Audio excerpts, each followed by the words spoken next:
are live. Welcome to another episode of the Information Security Meetup podcast, and I have the great pleasure to introduce Steve Lubchansky, who is the head of Alliances and Partnership Horizon 3. Steve, thanks very much for joining the show. Much appreciated. Oh, thank you for inviting me, David. Always a pleasure to be with you. And thanks for the patience of, for me setting this up. We came back after Black Hat, and I had to redo all my camera equipment, so much appreciated. And we had the pleasure to connect at Black Hat as well. You guys did really well. So, in kind of a trivial question, how did you get to where you are today to be the head of partnerships and alliances at one of the fastest growing startups? Well, how much time do you have? I should get one of those stand clocks like that. We can stand watches there. Well, you can start, and I'll stop you somewhere. Yeah, sure. If you could talk a little louder, that'd be great. Yeah. So, born in New York City, jumped right into technology sales. Became a manager over a sales team. In my 20s, in my mid 20s, and then I spent a lot of time growing sales teams for a couple different firms. Always in technology and security, and over time, I more and more started working with partnerships. As a young sales guy, you kind of go out there and you're pounding your chest, doing it yourself. And then probably around 20 years ago, I started working partnerships more. I was bought and sold, I think 5 times, and one of the times was when Nortel bought Bay Networks. And I was put in charge of a $500 million partner business. And that's when I really got into the business of partnerships and how to run a partner program and things of that nature. And ever since then, I've always been very prone to leveraging what I do through partnerships. It's always been a great way to sell. And now, as I get on in years, to tell you the truth, I didn't want to be an old sales guy. So I got myself very focused on partnerships, which really allows me not to be, an old sales guy, but more someone who works with companies to try to find a business alliance and relationships that we could go out there and be successful together. So that's really been my comfort zone, and just got lucky enough to get with Horizon 3, who just today, by the way, got an award from SC as the top hottest startup out there. Even though we're a couple years into this, 130 people, but not sure that's quite a startup, but. So that's how I got into, partnerships. Just love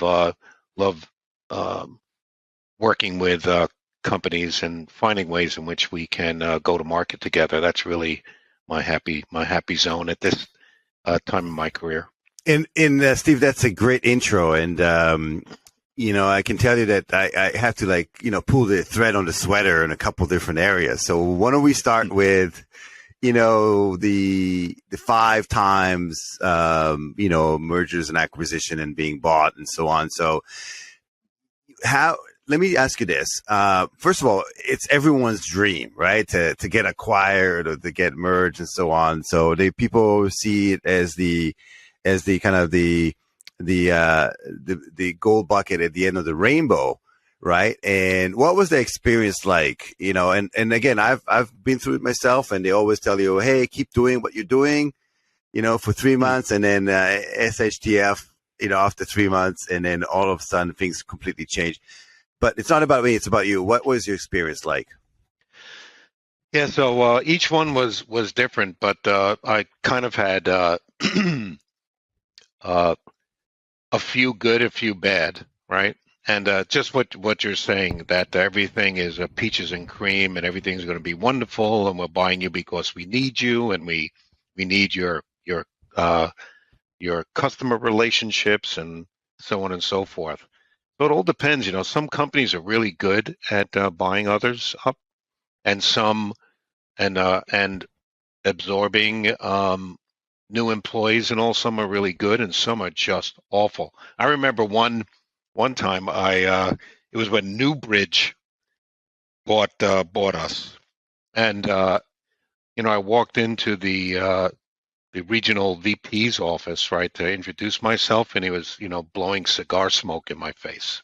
So I knew right then and there that I had to get out of there. So I was gone quickly. Steve, is that because you were So, allergic to cigar smoke, or was another reason? no, I think it was because I was allergic to him. But in any case, and then there was a couple. Like for instance, the Nortel scenario was really great. They really needed our technology, and it was really a great. It was great until the what hit the fan. Back about 20 years ago, and I each time I was with companies that I really liked working with. I kind of like the build part of it. So when larger entities, pick you up, I kind of it was always, oh, this is great. I made a little money and moved on. But then you kind of get lost in the big company scenario, and then each time I was always in kind of mid management, and the what I after getting bought so many times, I said, okay, it's time. I got to go and go to start the startup phase of my career, and take it from there, which is where I'm at today. Yeah, so it's really interesting. You take me down memory lane about some good things. A couple of the companies I left right away because I didn't like the way it all looked and the way the orgs looked, and then a couple I really like that Nortel one where I had a tremendous opportunities and work with a lot of great people. So yeah, hopefully that answers your Absolutely. question. I love that. And Steve, it's all about stories. That's what people remember. And, it's part of the kind of the selling process is you learn how to tell those stories, and somebody like yourself has these stories. So that's what I'm trying to, unravel. So tell me a bit, somebody like yourself can easily get a position in a larger, more established company, but there's specifically, you mentioned that there's something about building that you really like. And I would add another question to that. Do you find that coming to, for example, in this particular case in Horizon 3, and we'll get to it, you're building the channel program, and that will have, Steve stamp all over it because you're the head person and you have a chance to create that program in your DNA. Is that what you like about building, or is it something else? Yeah, I do. I think there's actually another part of it, I believe. So I think in part of the building, you're not given a set of rules that you need to live by, right? Some people are analytical that way and really enjoy that, right? That part of it, the part where you kind of live by the rules that are laid out, you live by the structure that's been put into place and all. And I'm a little more freeform, right? And it's really good to be able to look in the mirror and know what your strengths and weaknesses are. Mine isn't to live by a very, very set of rules. It's more about understanding what the marketplace is, what your technology is, what your partnerships are, and start and working through them in this build mode versus being dictated to about what needs to get done. And that as I've gotten on in years and more, I really enjoyed that part of it, and also the entrepreneurial spirit and the energy and all that, which again, I keep saying as you get older, it's like the fourth time I said it. As you get older, it's kind of a theme as you get older. That tapping into that energy, I think, is something that keeps you revitalized all the time.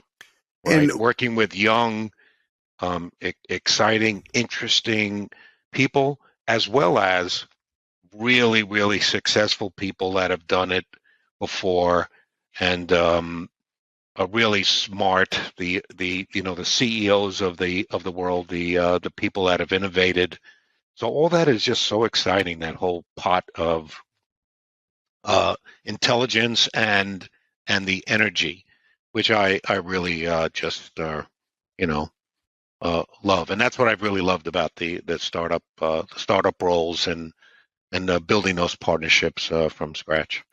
But isn't there a level of comfort associated with a structure, and then when you come in and have to start reinvent something, there's also a lot of unknowns, right? So you don't know how well. Even the definition of a product sometimes at a startup is a bit of a work in progress. So it's not all, as you mentioned, peaches and cream. There's a lot of heavy lifting that's required, especially at the beginning. Yeah, I suppose comfort isn't my comfort zone. I suppose now that you bring it up, right? As soon as you said the word comfort, I'm like, I don't know if that's what I like. I kind of like getting up in the morning and feeling uncomfortable. Except on Saturdays and Sundays. I like to be comfortable on Saturdays and Sundays, and most evenings if I can. But I think from a work perspective and being a dyed-in-the-wool, New York City street sales guy, I've always liked the action and that kind of thing. So and I always just backed away from the top companies. I could tell you a story about Cisco that you'd say, oh, I wouldn't be sitting here right now if I took that job. I mean, maybe I wonder if there's anyone on the call that remember this, but I turned down. I was making so much money at Ungerman Bath. At Cisco offered me this huge job, but I couldn't go home and tell my wife I couldn't. I'm going to give up all this money. And but the thing about Cisco that I didn't like either, it's just the structure of it, and it was just a machine. And to me, I didn't want to be part of that. I don't know. It's kind of interesting, right? But I've always tried to get into a companies where we're fighting, every day for market share and all. That's it's uncomfortable, right? But I suppose that's my comfort zone when I get down to it. Comfortable being uncomfortable. Yeah, right. And then let me ask you this. So I'm trying to keep all my questions in order. So before we dive into the kind of building a channel, we'll ask you a couple questions about that, since you have the, I would say, the luxury as well as the audacity to build the channels from scratch, channel program. But let me ask you this: you transitioned from being, carrying a bag, direct sales, to channel. What was that transition like? And is there certain attributes that a channel manager or somebody does a channel as opposed to doing direct sales with the customers, or they're interchangeable? Yeah, the first thing that comes to mind is you need to check your ego at the door more when you're doing the channel piece, right? Because now I think about when I was a young sales guy in my 20s, which was a while ago, that always wanted it to be, you wanted to win, you wanted to, shoot the deer, put it on your hood, and drive it through the streets so everyone could see that look what I did, look what I did. The thing about being a manager as well as working with the channel, which I find things are very, very similar as it relates to ego, right? Is that the success of others are what brings success and satisfaction to yourself. And I think that's part of it. The first word that came to mind when you asked that question was checking is ego, right? You kind of have to have a little different sense of things. And also, even though most salespeople are gregarious people, most of them, right? But you also have to just want to, enjoy success that others are having and do it together, right? Do it all at the same time. So you have to have this kind of empathetic kind of sense about you, where you're cool with understanding how others are feeling and how others are working, and making sure that they're happy and all that. So you have to have, check your ego at the door, be more empathetic, and kind of enjoy group success. There are plenty of great salespeople who are great people, right? I've always been loners, right? And I can think of a few right off the top of my head, and they're great, and I'm friends with several of them, right? That doesn't make them bad people, but it's just it's a different kind of feeling. Also, I think you also have to understand your own your own limitations as well. I feel like I'm on the couch here, talking to my psychiatrist. You have to kind of know your own limitations. Say, you know what? If I had these set of partners, I would be so much more successful because they'd help with the following things. So, and that's the other piece of it, right? And that changes as you go through your career, whether it's a technical issue that you need to, say, boy, I need this partner because I really need their technical expertise, or they're really good at selling to a certain segment of the market, that kind of thing. So if you recognize that, okay, here are my limitations, and you inject yourself into a partner program and say, okay, here's where we need to fill the gaps. That's the other part of it. Know your limitations, ego, and what was the other one I said? Empathy. And don't worry, Steve. I'll send you the invoice right after, for that catharsis session, and then you can have a sip of water for a little bit, and then we can jump into the next one. But so it's funny you mentioned, very very interesting points. And it's not trivial for someone who carried a bag, let's say, for so many years, to jump into and start carrying what other people do and how their success is tied to yours, and empathy and all that stuff, which is fine. And there's no courses you can take, right? How do you actually physically do the transition? Like you don't okay, click on it, turn on the switch and all of a sudden you become all of this. Was there a transition period where you find yourself, struggling, or was it just completely natural for you? I think it was fairly natural for me, come to think of it. I don't remember a time where it was painful or I struggled with it. And I think I'm going back to that Nortel buying Bay Networks situation. That's when it really turned the corner in terms of, wow, this if you build this kind of machine, it's just tremendous, and it's got all the aspects I want, right? Working with people, working with partners, the social aspects of it, right, as well, and you're selling, but you don't have to take it to that level of where you need to be in someone's face trying to close them all the time and that kind of thing. So I like that aspect of it. Yeah, it's definitely a force multiplier, right?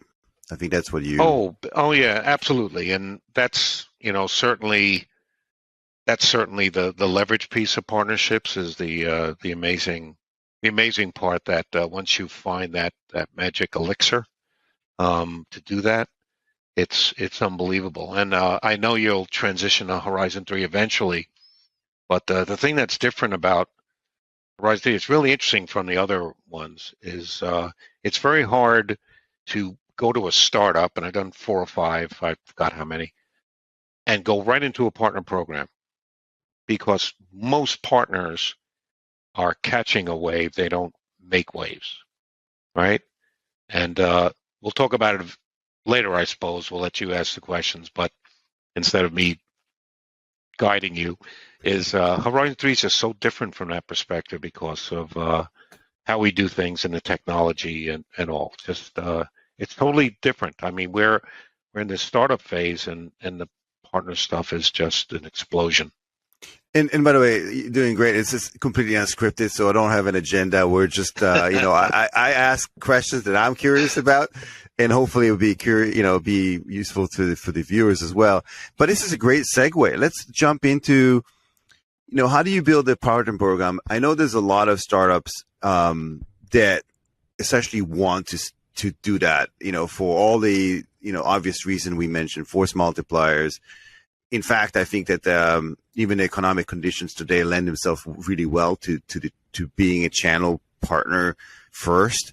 But there's a lot of times where there's a lot of things that need to change in the kind of the DNA of the company.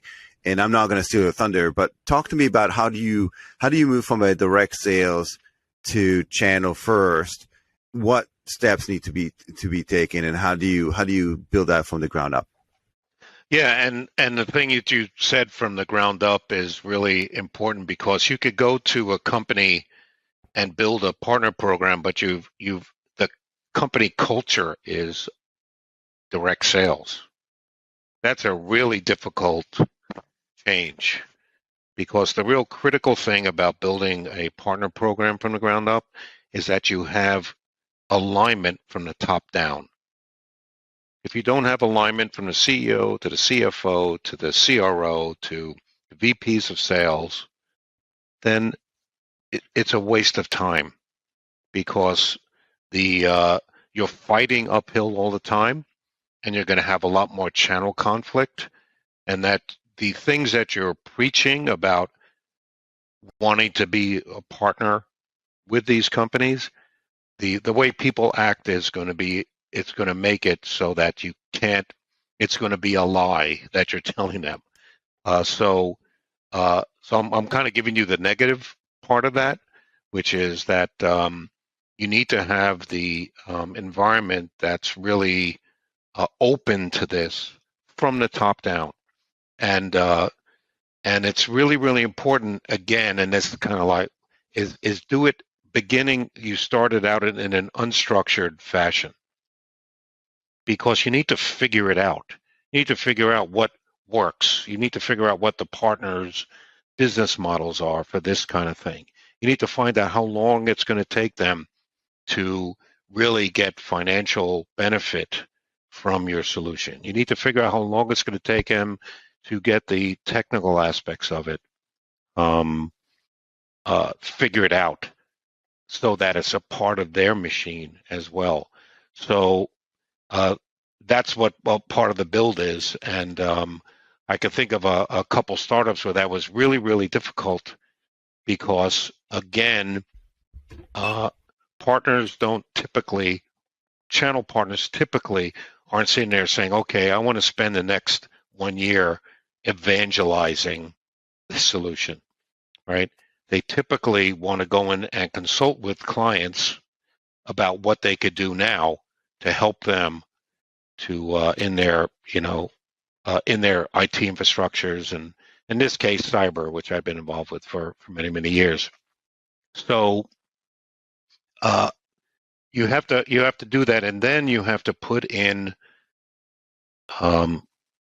some structure, such as how the company is going to act. Rules of engagement, to me, is foundational, right? Pricing, that's, of course, things of that nature. But you need to have a rules of engagement so that the company acts in a certain way. And I'm going to segue for you again into Horizon 3, because that kind of thing is very, very difficult in a startup. It takes a longer time to build a channel program. It takes longer for the wave to be caught, and then you have to get the whole company to really figure it all out.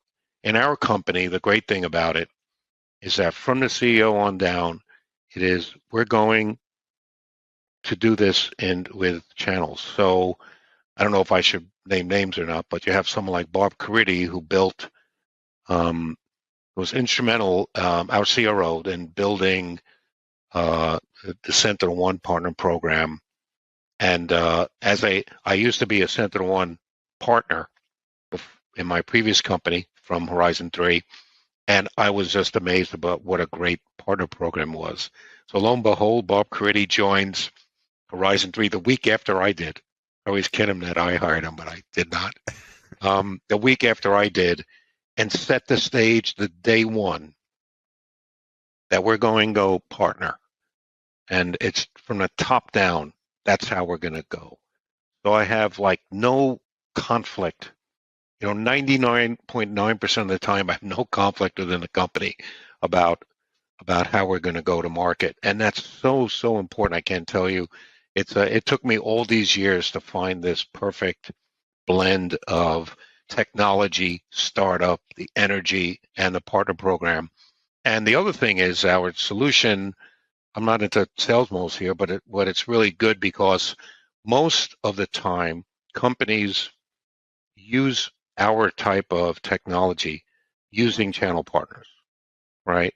So it's really easy from that perspective, where partners do need, our partners and our alliances do need this kind of technology to service their clients. So those are the whole thing just needs to work so well, and in this case the comfort is great because all those things are just working so magnificently from the support you get from the top down to the partners needing this to the ease at which the solution works for partners. So time to market and time to value, it's just so wonderful that it really just is incredible. So I wish I knew this, 20 years ago about looking for this exact kind of, situation that it's just really ideal for me. And because I've been around the block so many times, I have I have relationships out there that I can really help people with, and just some muscle memory to work with some of the people that are learning how to work with partners, and I'm just enjoying that whole thing. I kind of went off the rails there. I'm trying to remember the question you even asked, right? Well, the About building. it was kind of like building the program. So part of it is with a startup, you need to really pick when. Here's the moment we could go with a partner, right? With partners, and like I said, I've said it a couple times already about they really want the marketplace to have already emerged. It doesn't have to be at the top of the crest, but it could be right below the top of the crest, but moving that direction. I can hop on the surfboard and take it into shore. That's kind of the way I was about partners to are. ask you when is it too early or when is it too late, and you just answered that. Yeah, that's it. And we're, for Horizon 3, we're right on, headed up like that. So partners can hop on, and like I said, it's really easy, and it's the kind of thing that it's innovative, but they need to use our type of technology to to defend themselves right against cyber attack. So it's really a great situation. And you mentioned specifically that you experience what a great channel, amazing, great like channel programs look like, and then you experience the other side, and you touch upon certain things like the leadership, the alignment, the product, and so on. Anything else that comes to mind to having a really phenomenal partner program? And then on the flip side to that, not to confuse you, what are the top 1 or 2 reasons why some of the channel programs fail? So I think the number one reason is that it starts and stops and starts and stops. You have to do it over a long period of time in a very, very consistent fashion. So if you say, okay, we're going to go channel, and then 4 or 5 months later, the CEO says, no, we're not going to go channel. We're going to go more direct, and then 6 months later, they say, oh, we're going to go channel.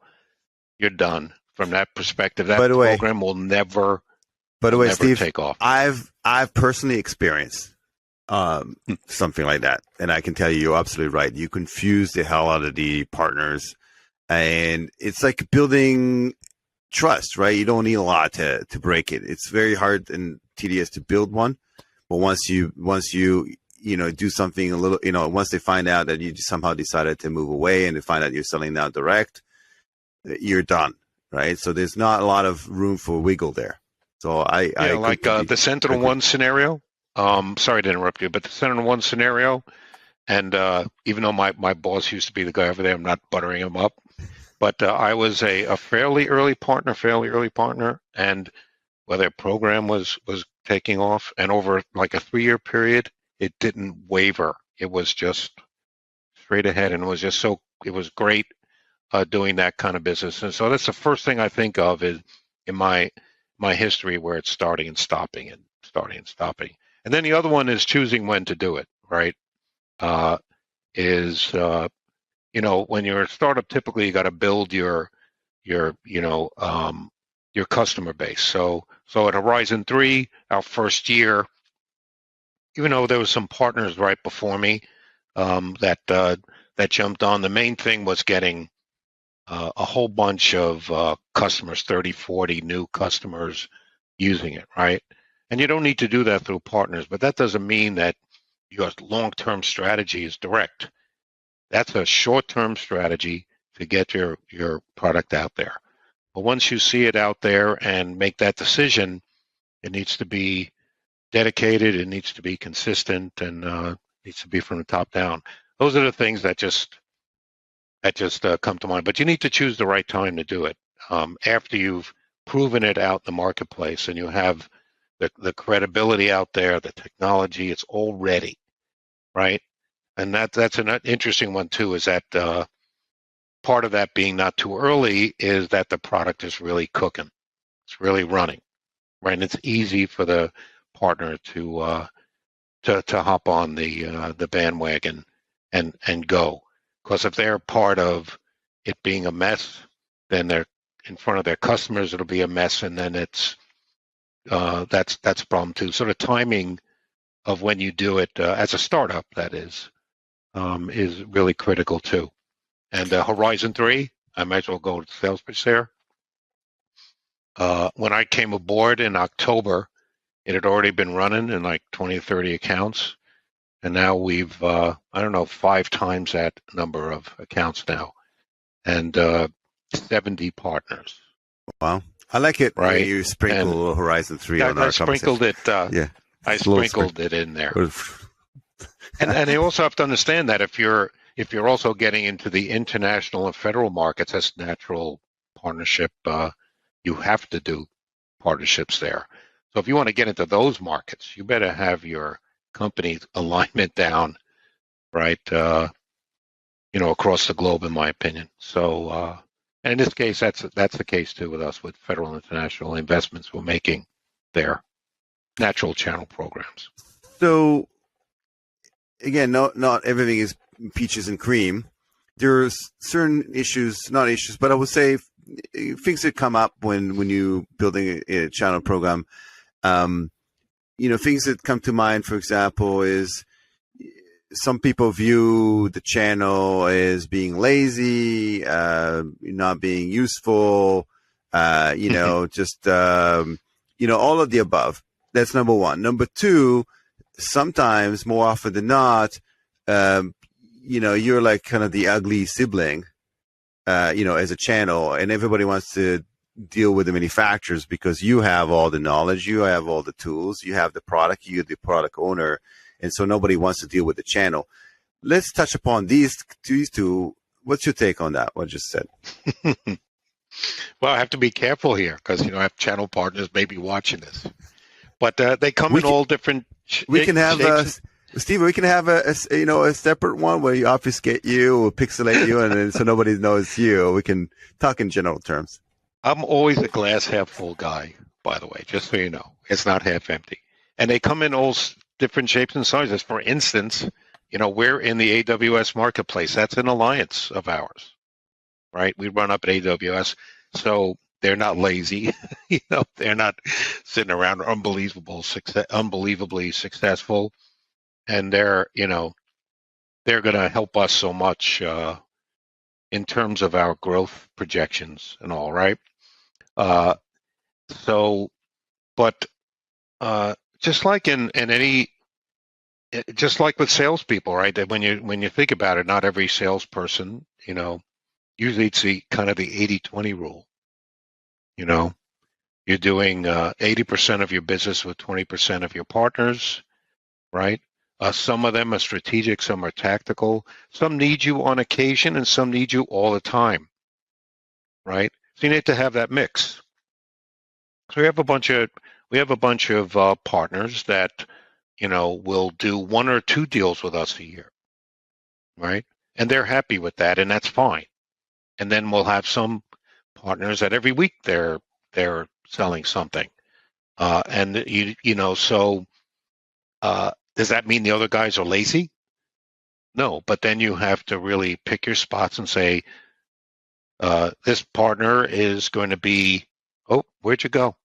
I can't see you anymore. Yeah, let me just make sure. Which partners are going to be strategic and which are going to be tactical, and which ones are worth investing in more, right? And which ones do you need to be opportunistic with versus strategic? I'm looking into the black hole here. There you are. I came back. Yeah, so so you have to have a balance of all those different partnerships, and like the 70 we have right now. Some of them, several of them are going to be 1 or 2, clients a year, and that's fine, right? That's fine. And some of them are going to be, really, really big. But there's usually just a few that become really, really strategic at our stage of development, right? That's different 5 years from now. And how do you, and Steve, how do you overcome what I just mentioned, that a lot of customers just want to deal with you directly sometimes due to the obvious reasons? Yeah, so very difficult situation normally, right? The best way to handle that is let them know very, very early in the discussions, right? That the way that we're doing business, the way that we're structured, the way that we're financially structured, the way that our investors like us to work, the way that, the machine works, is we're doing it through a third party of some kind, right? And you have to look them in the eye and put your hand over your heart and say, that doesn't mean that you're losing me. That means you're gaining something. It's me plus, right? It's not me minus. It's me plus. And who knows, that partner may lead to some other business for you, may lead to some other opportunities for you.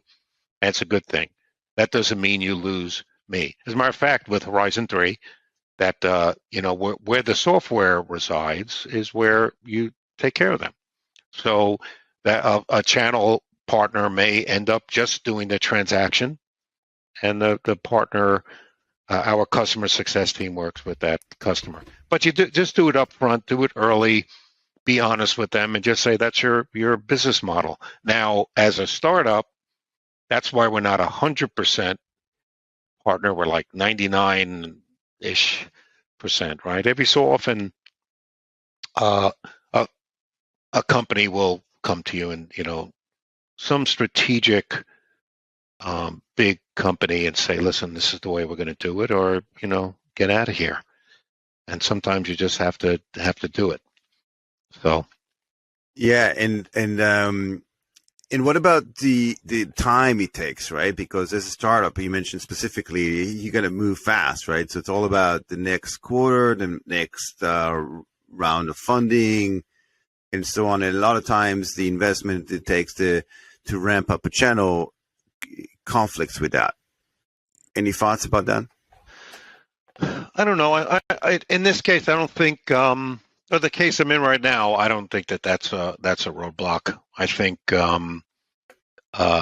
but sometimes, right? It could slow things down, and the sales team would say, "Oh, it's slowing things down." So you need to have a good partner team that could help to make sure that that doesn't happen, make sure the contracts are in place, make sure everything is a grease skid, because that is part of it, right? Is making sure that that's something that's really smooth and quick and easy, and nothing that's going to be a big problem. AWS Marketplace is really help us in that frame. We just had a large multinational company, manufacturing company, that want to do a very large deal with us, and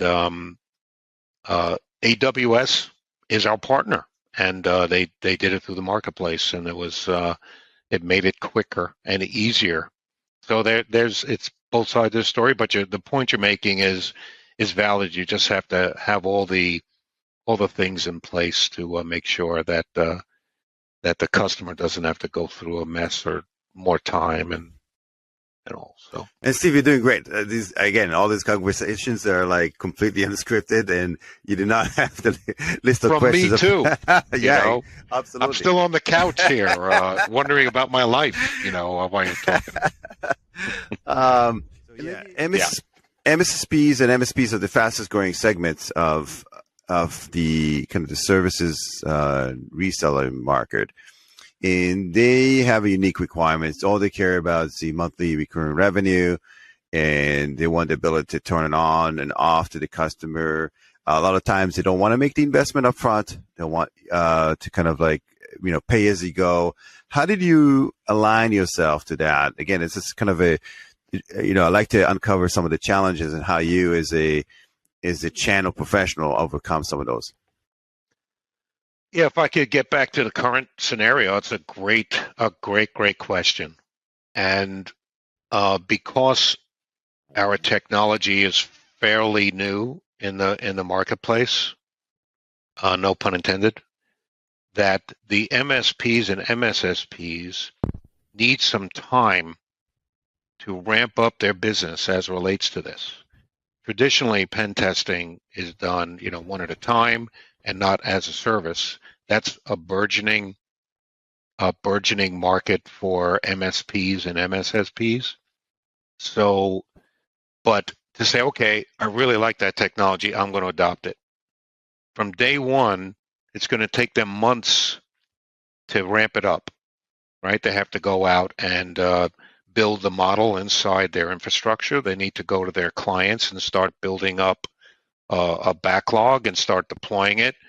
So, quite frankly, I work out deals with our service partners, right, depending on what their ramp is, and give a scenario of very low investment up front and pay as you go.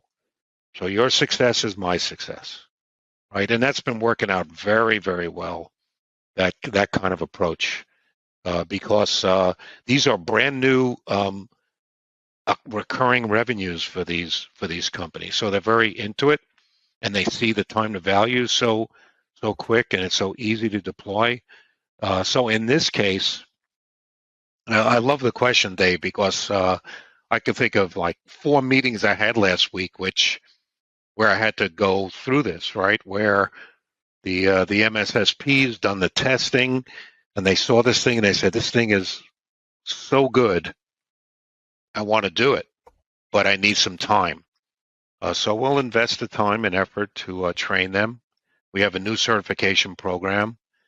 I know I'm getting into selling here a little bit, but it's unscripted, and as you know, and it's really the kind of thing where you need to, as a company, invest in our partners' success and give them time, get them, make sure they have their time to market.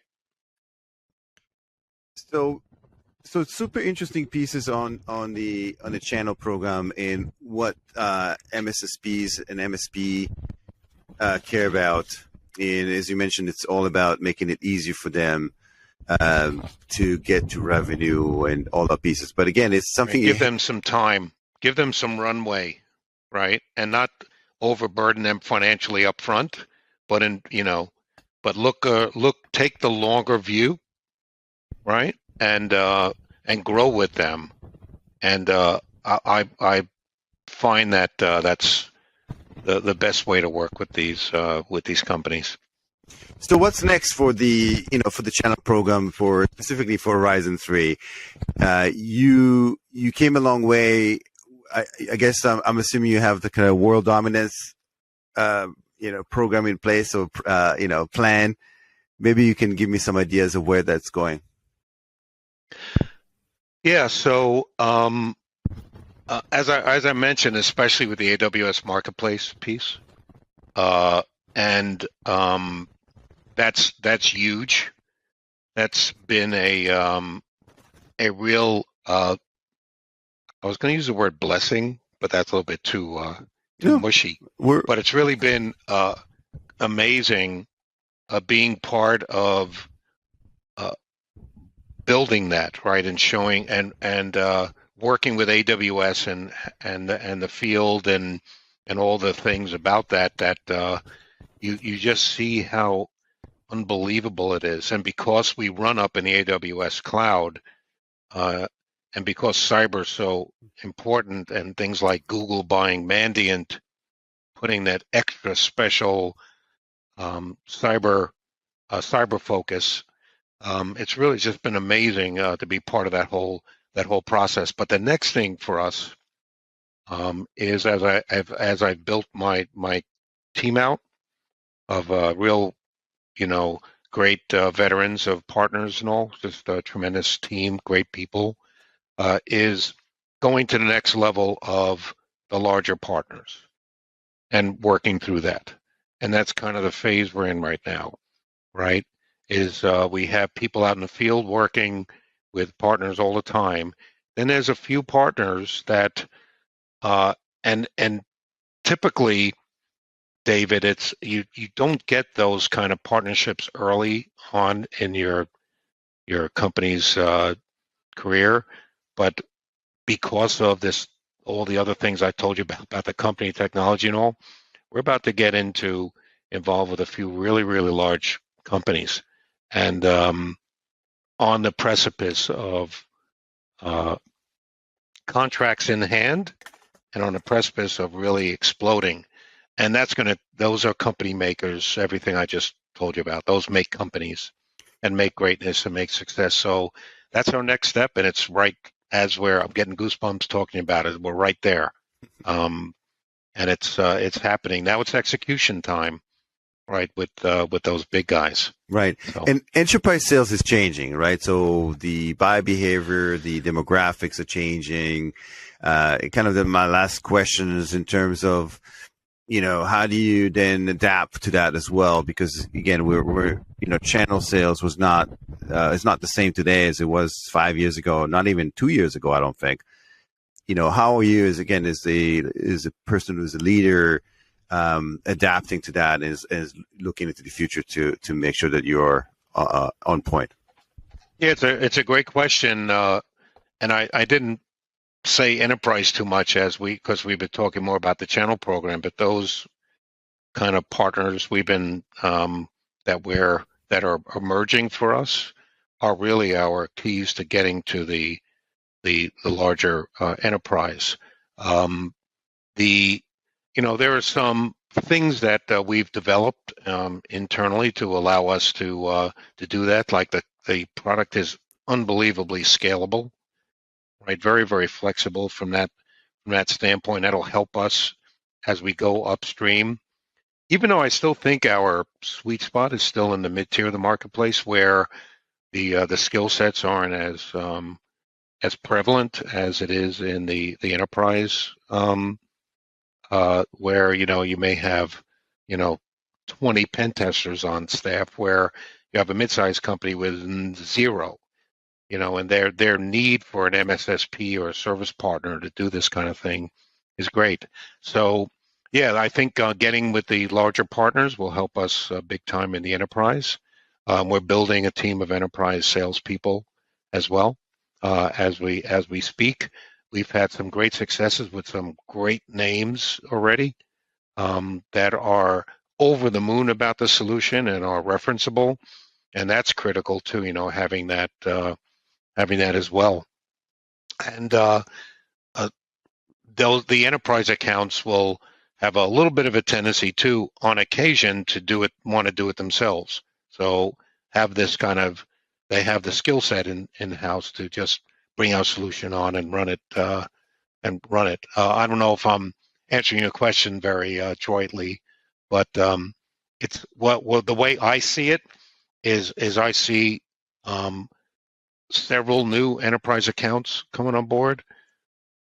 Most of them are referenceable. Some of them are brand new and are on the way to referenceability. When they've tested the solution, they're just great about it. And I think the sky's the limit as it relates to to enterprise kind of sales. And I think I mentioned to you we have a federal initiative going on that is going great also. So I'm trying to remember what your question was again, but hopefully I answered it, David. Yeah, you did. I mean, indirectly, I asked specifically about like how things are changing from the kind of the buying process on the enterprise, and then as that, there's the channel program needs to adapt to that as well. There is something that I'm seeing out there, and not to be selling our solution, but I believe that the enterprise. The enterprise is also, and I've seen this in several accounts recently, coming from Black Hat and RSA and all, and some of the testing we've been doing, is I think the enterprise is looking to reduce the amount of software tools that are out in their infrastructures.